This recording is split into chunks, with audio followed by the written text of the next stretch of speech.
ఈ ఎంసెట్ లేదా ఎఫ్సెట్లో మంచి ర్యాంక్ రాని విద్యార్థులకు బెస్ట్ ఆల్టర్నేటివ్ సిఎస్ఈఎంఏ కోర్సులు అడ్మిషన్లు జరుగుతున్నవి. వాగర్థావివ సంపృక్తౌ వాగర్థ ప్రతిపత్తయే జగతః పితరౌ వందే పార్వతీ పరమేశ్వరౌ. ద్వాదశ రాశుల్లో భాగంగా మొట్టమొదటి మేషరాశిలో జన్మించినటువంటి వారికి మనం తెలియచేసుకుందాం. రాశిలోనే శుక్రగ్రహ సంచార ప్రభావం ఇది చాలా అనుకూలమైనటువంటిది. ప్రధానంగా వైభవోపేతమైనటువంటి జీవితం అనగా మీ హోదాతనానికి తగ్గట్టుగా మీ జీవితం అనేటువంటిది ఉండబోతుంది. ఎక్కడికి పోయినా స్వాగత సత్కారాలు అనేటువంటివి ఉంటాయి. అంటే గౌరవ మర్యాదలు పెరుగుతాయి అని అర్థము. స్త్రీల వలన ఉన్నటువంటి సమస్యలన్నింటినీ కూడాను పరిష్కరించుకోగలుగుతారు. ఆనందకరమైనటువంటి జీవితాన్ని మేషరాశి వారు ఈ స్త్రీపరముగా మరియు హోదాపరంగా పొందుతారని చెప్పవచ్చు. ఇక రవి ద్వితీయ స్థాన సంచార ప్రభావం వలన ప్రధానంగా చేస్తున్నటువంటి వృత్తి ఉద్యోగ వ్యాపారాల్లో ఆందోళనతో కూడుకున్నటువంటి జీవితం ఉంటుంది. నిరుద్యోగస్తులైతే ఉద్యోగ సంబంధంగా వెతుక్కోవాలని చెప్పవచ్చు. అలాగే ఈ సంబంధించినటువంటి ఈ గురువు మనకు మిథున రాశిలో సంచారం చేస్తున్నారు ప్రస్తుతం. ఈ మిథున రాశిలో సంచారం చేస్తున్నటువంటి కారణం చేత ఇతరుల యొక్క సహాయ సహకారాలు చాలా మటుకు దోబూచులాడుతూ ఉంటుంటాయి. మీకు సహాయం చేస్తున్న వాళ్ళు మొహం చాటేసే అవకాశాలు ఉంటాయని చెప్పవచ్చు. అలాగే బుధుడు కూడా 7వ తారీఖు నుంచి మిథున రాశిలో సంచారం చేస్తున్నటువంటి కారణం చేత సోదర సోదరీమణుల మధ్య కానీ, తెలిసిన వారి మధ్య కానీ, నమ్మకస్తులు స్నేహితుల మధ్య కానీ వాగ్వివాదాలు పొరపచ్చాలు వచ్చే అవకాశం ఉంది. కాబట్టి జాగ్రత్త పడండి. ఇతరుల నుంచి రావాల్సినటువంటి డబ్బుల విషయంలో కాస్త ఆందోళన చెందే అవకాశాలు ఉంటాయి. ఎవరికి కూడా గుడ్డిగా నమ్మి డబ్బులు అప్పుగా ఇవ్వకండి, జాగ్రత్తలు పడండి. కుజుడు అర్ధాష్టమ కుజ దోష ప్రభావం 6వ తారీఖు వరకు ఉంటుంది. ఆ తదనంతరం కుజుడు ఈ సింహరాశిలోకి సంచారం చేస్తున్నటువంటి కారణం చేత ప్రధానంగా 6వ తారీఖు వరకు చేస్తున్నటువంటి ప్రతి పనులలో ఆటంకాలు, ప్రయత్నాల్లో ఇబ్బందులు, సమస్యలు ఉన్నప్పటికీ మెల్లమెల్లగా ఈ యొక్క కుజుడు సింహరాశిలో సంచారం చేస్తున్నటువంటి కారణం చేత 7వ తారీఖు నుంచి కొంత సర్దుబాటు అవుతుంది, కానీ సంపూర్ణంగా శుభ ఫలితాలను ఇవ్వలేడు. రాహువు యోగ ప్రభావాన్ని కలగచేస్తున్నాడు కాబట్టి అన్ని విధాలుగా రాహువు కూడా అనుకూలంగా ఉంటాడు. శని 12వ స్థానంలో ఈ ఏలిన శని దోష ప్రభావాన్ని కలగచేస్తున్నాడు. కేతువు 5వ స్థానంలో సంచారం చేస్తూ కుజుడు కూడా కలిసి ఉన్నటువంటి కారణం చేత కొంత ఆలోచన చేసినటువంటి పనులన్నీ కూడాను వెనక్కి వెళుతాయి, అంత తొందరగా ముందుకు సాగవు అనేటువంటి విషయాన్ని గమనించగలరు. ఇక ఈ రాశిలో జన్మించినటువంటి మహిళలు కనుక చూసుకున్నట్లయితే మహిళలకి అన్ని విధాలుగా అనుకూలంగా ఉండేటువంటి సమయంగా చెప్పవచ్చు.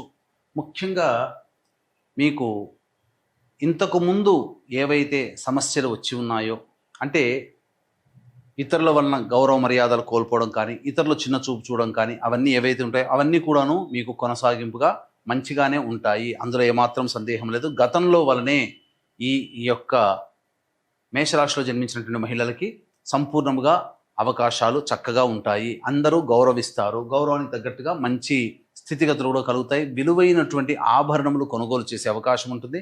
వివాహం కాని అమ్మాయిలకి వివాహ సంబంధాలు కుదిరే అవకాశాలు కూడా ఉంటాయని చెప్పవచ్చు. అలాగే సంతానపరంగా కొన్ని సమస్యలు 7వ తారీఖు నుంచి అనుకూలంగా లేని కారణం చేత గర్భవతులైనటువంటి వాళ్ళు 7వ తారీఖు నుంచి ఒక 45 రోజుల వరకు జాగ్రత్తలు పాటించాల్సినటువంటి పరిస్థితి అని చెప్పవచ్చు. ఇక తర్వాత ఈ సంబంధించినటువంటి దినచర్యలో భాగంగా ప్రతిరోజు ఏ విధంగా ఉండబోతుందో మనం తెలుసుకునే ప్రయత్నం చేద్దాం. వీక్షించేటువంటి ప్రేక్షకులకి గమనిక, ఈ జ్యేష్ఠ పౌర్ణమి చాలా ప్రభావవంతమైనటువంటిది. బుధవారము, జ్యేష్ఠ నక్షత్రము, పౌర్ణమి తిథి. ఎందుకంటే జ్యేష్ఠ నక్షత్రానికి అధిపతి బుధుడు, బుధవారానికి అధిపతి కూడా బుధుడే. ఈ జ్యేష్ఠ మాసంలో వచ్చేటువంటి పౌర్ణమి కాబట్టి చాలా బలమైనటువంటి రోజున, ఈ పౌర్ణమి రోజున సాధారణంగా నవగ్రహాల యొక్క అనుగ్రహాన్ని పొందవని శాస్త్రం చెప్పబడుతుంది. కాబట్టి సంపూర్ణ నవగ్రహ శాంతి 12 రాశుల వారికి కూడాను చేయించడం జరుగుతుంది. కాబట్టి సంపూర్ణ నవగ్రహ దోష నివారణ, సర్వదోష నివారణ పూజలు, హోమాలు అనేటువంటివి చేయించడం జరుగుతుంది. ఈ కార్యక్రమంలో పాల్గొన్నటువంటి వాళ్ళకి శక్తిపాతం చేయబడినటువంటి కరుంగలి మాలని మీకు అందివ్వడం జరుగుతుందని చెప్పవచ్చు. అవకాశం ఉన్న వాళ్ళు కార్యక్రమం తదనంతరం కాంటాక్ట్ చేసి పూర్తి వివరాలు తెలుసుకోవచ్చు. ఇక 1వ తారీఖు రోజున గమనించుకున్నట్లయితే ప్రధానంగా వాహనాన్ని నడిపేటప్పుడు జాగ్రత్తలు పాటించాలి. తల్లిగారి ఆరోగ్యం పట్ల శ్రద్ధ వహించాలి. మానసికమైనటువంటి ప్రశాంతతని కోల్పోతారు. కాస్త చిక్కులు అధికంగా ఉంటాయి. 2, 3, 4 తేదీల్లో మీ ఆరోగ్యం పట్ల శ్రద్ధ వహించాల్సినటువంటి పరిస్థితి. అన్ని విధాలుగా వృధా కాలయాపన జరుగుతుంది తప్ప ఏ విధమైనటువంటి ఉపయోగము ఉండదు ఆ రోజుల్లో. మరియు ముఖ్యంగా ఖర్చులు కూడా అధికంగా ఉంటాయి. ఇక 5, 6, 7, 8, 9 తేదీల్లో ముఖ్యంగా దాంపత్య సౌఖ్యము ఉంటుంది. అలాగే రావాల్సినటువంటి రాని బాకీలు వసూలవుతాయి. మరియు ఖర్చులకు మించిన ఆదాయం లభించడం ద్వారా ఆనందకరమైనటువంటి జీవితాన్ని పొందుతారు. మీ సమస్యల్ని, ధనపరమైనటువంటి సమస్యలు ఏవైతే ఉంటాయో అవన్నీ పూర్తిగా పరిష్కరించుకోగలుగుతారు. విందులు, వినోదాలు, కుటుంబ సభ్యులు ఆనందముగా మిత్రులతో కలుస్తారు అని చెప్పవచ్చు. ఇక 10, 11 తేదీల్లో కనుక చూసుకున్నట్లయితే మానసికమైనటువంటి ప్రశాంతత లోపిస్తుంది. ఖర్చులు కూడా అధికంగా ఉంటాయి. మరియు ఒక జిగ్జాగ్ లాగా ఉంటుంది.